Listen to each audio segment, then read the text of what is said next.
Assalamualaikum warahmatullahi wabarakatuh. Halo semuanya, perkenalkan nama aku Hazayaka Yudiani dengan NIM 1223005 dari Prodi Teknik Informatika di STTI Tanjung Pinang. Pada video kali ini, aku akan mempraktekkan cara mengkonfigurasi firewall dua kaki dengan menggunakan aplikasi Kisco.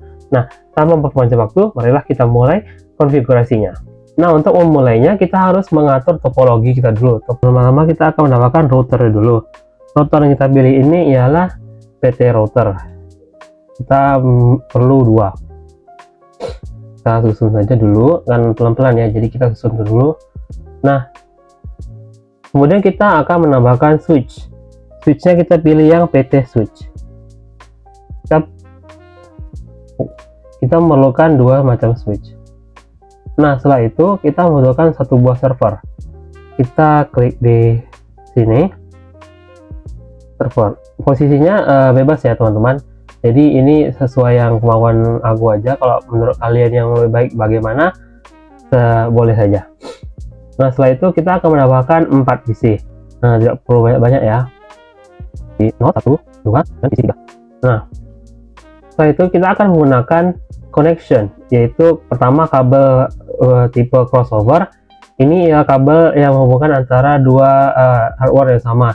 Pertama kita mulai dari router, kita pilih fast ethernet 0/0, dan ke router yang satu lagi, kemudian fast ethernet 0/0. Nah, setelah ini kita semuanya akan menggunakan kabel yang namanya straight. Nah, dari router 0 ini ke switch 0, 1/0 ke fast ethernet 0/1 di switch. Itu seterusnya sampai semuanya terhubung ya teman-teman. Dan untuk kabelnya masih kabel straight sampai semua terhubung. Dan untuk pemilihannya selalu pilih yang option pertama atau yang penting logo kuningnya yang di urutan pertama ya.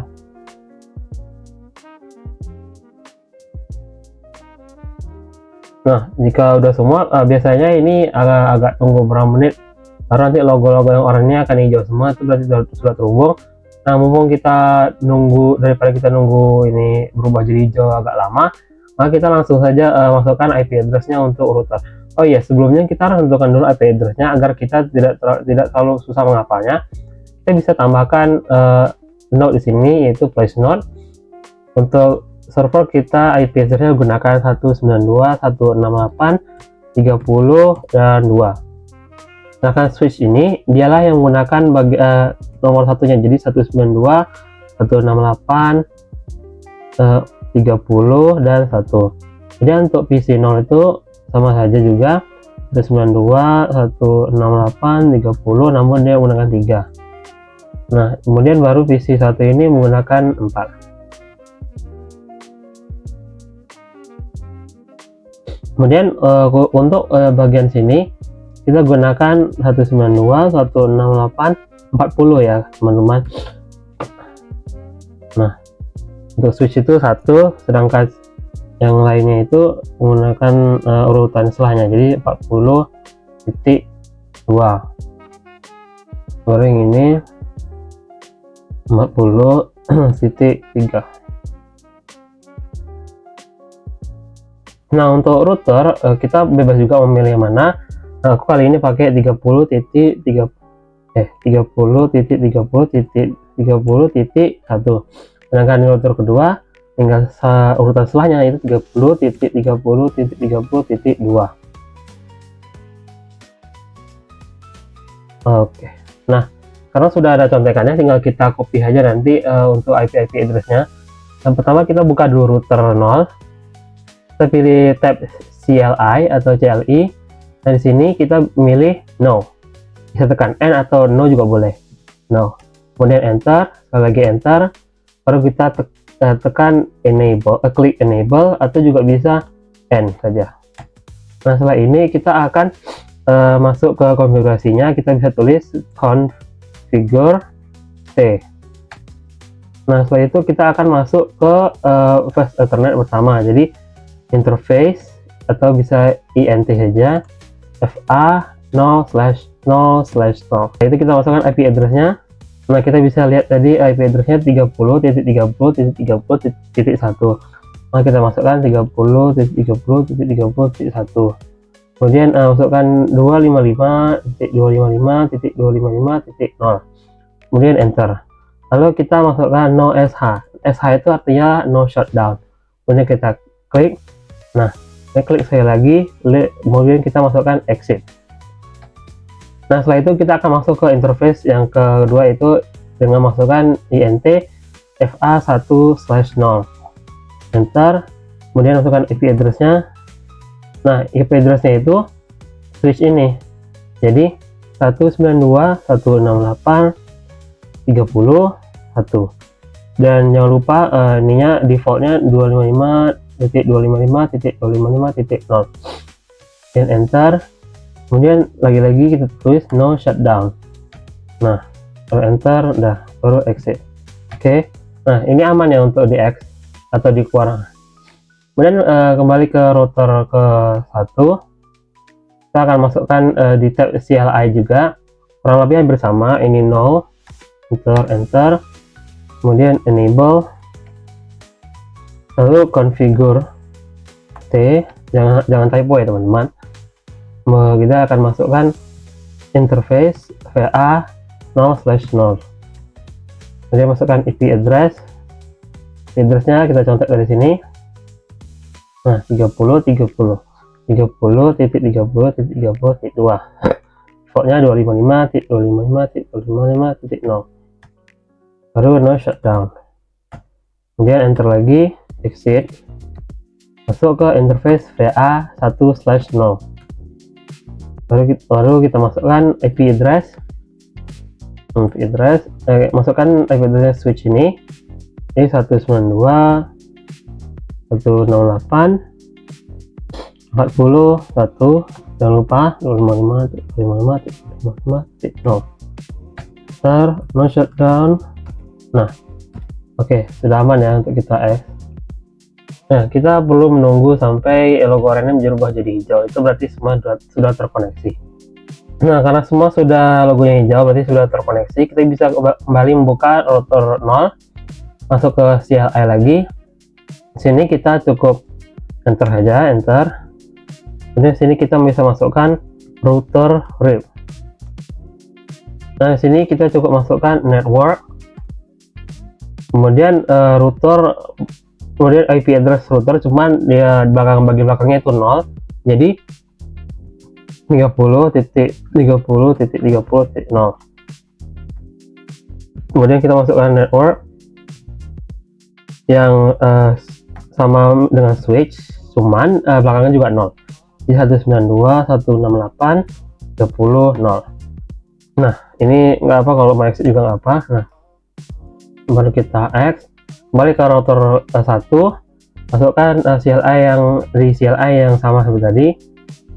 Kita enter router RIP network 30.30.30.0, kemudian network lagi 192.168.40.0. Nah, kalau sudah, kita akan masukkan semua IP ke server dan semua PC ini. Kita bisa contek saja IP-nya yang sudah kita buat. Pertama kita klik server, kemudian ke desktop, ke IP configuration. Ini kita masukkan 192.168.30.2 dan 2. Bisa copy aja. Di sini kalau kita klik masuk netmask-nya udah otomatis ini ya, nggak boleh diubah lagi. Ini sih kita masukkan tapi satu, yaitu default gateway-nya itu ya IP switch-nya. Kemudian X saja. Baru yang PC desktop IP configuration sama juga, cuman ikuti yang sudah kita buat ya teman-teman, jadi 3 ini, dan ini lagi-lagi sama, harus 1, dan begitu juga semuanya sampai semua IP sudah dikonfigurasi.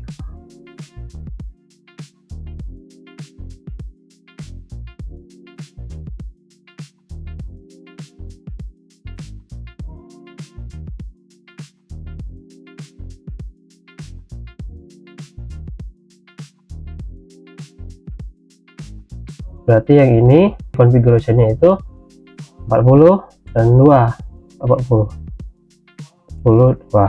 Nah, ini sama. Nah, ini harus 1 ya. Nah, kalau sedangkan ini configuration ke ini 3, ini sama, dan ini harus 1. Oke, semuanya sudah terkoneksi ya. Maka kita ini biasanya karena barusan kita tambahkan IP configuration-nya, karena kalau kita mau ngeping walaupun cross PC-nya ini maksudnya beda router, dia kadang error dulu, makanya kita harus nunggu sebentar. Oke, kurang lebih harusnya udah tersambung semuanya ya. Nah, di sini aku punya kasih dua opsi untuk mengirim pesan. Pertama, kita bisa menggunakan command prompt. Jadi kita masukkan ping terus nama IP address-nya dari hardware yang kita ingin ping. Maka kita akan bisa lihat hasilnya apakah message-nya atau pesannya bisa terkirim dengan baik. Namun ada juga cara simpelnya, yaitu menggunakan tombol yang ini, yaitu add simple video. Caranya klik ini, kemudian kita mau dari kasih pesan kemana-kemana nih, misalnya dari server ke PC 0. Nah, di sini hasilnya ini, berarti hasilnya successful. Nah, coba kita lakukan yang seperti aku katakan tadi dengan command prompt. Klik server, klik command prompt, kita ping ping IP address-nya PC 0 192.168.33, enter. Nah, kalau muncul reply ini sampai 4 kali, berarti sudah 4 kali ya. Nah, berarti sudah tersambung dengan baik. Coba kita lakukan ping dengan PC yang berada di router kedua. Ping, masih dari server ya, 192.168.40 dan 2. Enter.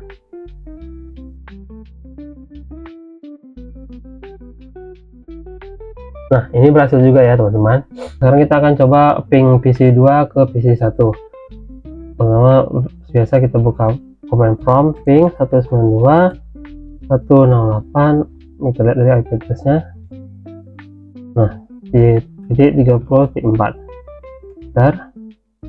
Nah, berarti sudah berhasil teman-teman. Nah, sekarang kita akan membuat firewall-nya. Pertama kita klik server, kita masuk ke firewall ini. Nah, kita masukkan sini action mau kita perbolehkan atau tidak perbolehkan. So, kalau perbolehkan itu allow, kalau tidak berboleh berarti deny. Pertama kita akan klik allow dulu. Remote API yang mau kita allow itu yaitu 192.168.30 dan 0. Jadi untuk ruang lingkup yang sini itu masih boleh ngeping server, dan server juga boleh ngeping kembali ke PC-nya. Kemudian protokolnya kita pilih IP. Nah, remote wildcard-nya itu kita dari kan tadi kita tahunya 255 sampai 3 kali baru titik 0. Kali ini kita terbalik, 0-nya 3 kali baru 255. Jadi 0.0.0.255. Kemudian kita add. Setelah itu actionnya kita tambahkan lagi allow. Namun kali ini remote API-nya yaitu routernya itu 30.30.30.0. Protokolnya IP dan tadi sama 255. Dan add. Nah, namun kita gunakan firewall untuk ngeblok semua ping dari lingkungan yang ini, yaitu IP yang ada 40-nya. Jadi gini, kita pilih deny, kemudian remote API-nya 192.168.40.0. Nah, jadi nanti seharusnya server nggak akan bisa ngeping semua PC di sini, dan PC sini juga nggak akan bisa ngeping server. Kemudian IP baru remote wildcard-nya sama dan 255. Kemudian kita add. Nah, di sini kita jangan lupa untuk aktifkan service-nya, jadi on, baru kita save. Kemudian di sini pastikan lagi ini udah on ya, baru kita keluar. Nah, kita coba dulu nih, kita ngeping PC 2 ke server. Jadi kan bisa ya, successful ya. Coba kita ping lagi, command prompt server apa? Oh ya, ping 192.168.32. Harusnya time out ya, berarti gagal. Nah, ini udah muncul hasilnya. Udah jelas berarti kan kita sudah memasang firewall di server. Jadi untuk semua PC yang lingkungannya ada 40 di IP-nya itu tidak bisa lagi ngeping balik, dan servernya juga nggak akan bisa ngeping mereka. Nah, kita coba ya. kita nge-ping soal PC 2 deh, ping 192 168.42. Nah, udah nggak bisa lagi ya. Lalu bagaimana kalau misalnya kita nge-ping dari PC 0 ke server? Harusnya masih bisa, karena kan tadi kita allow ping 192 108.32. Nah, masih bisa ya, kan reply-nya nih sudah muncul 4 kali, berarti masih bisa. Nah, jadi kesimpulannya firewall itu bisa kita gunakan untuk ngeblok suatu lingkungan PC.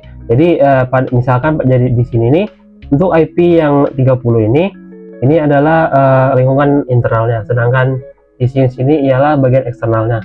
Kenapa begitu? Karena digunakan untuk ngeblok data yang karena eksternal nih, kan kita nggak tahu nih apakah akan dipergunakan dengan baik atau tidak, jadi kita harus selalu melindungi data kita menggunakan firewall tersebut.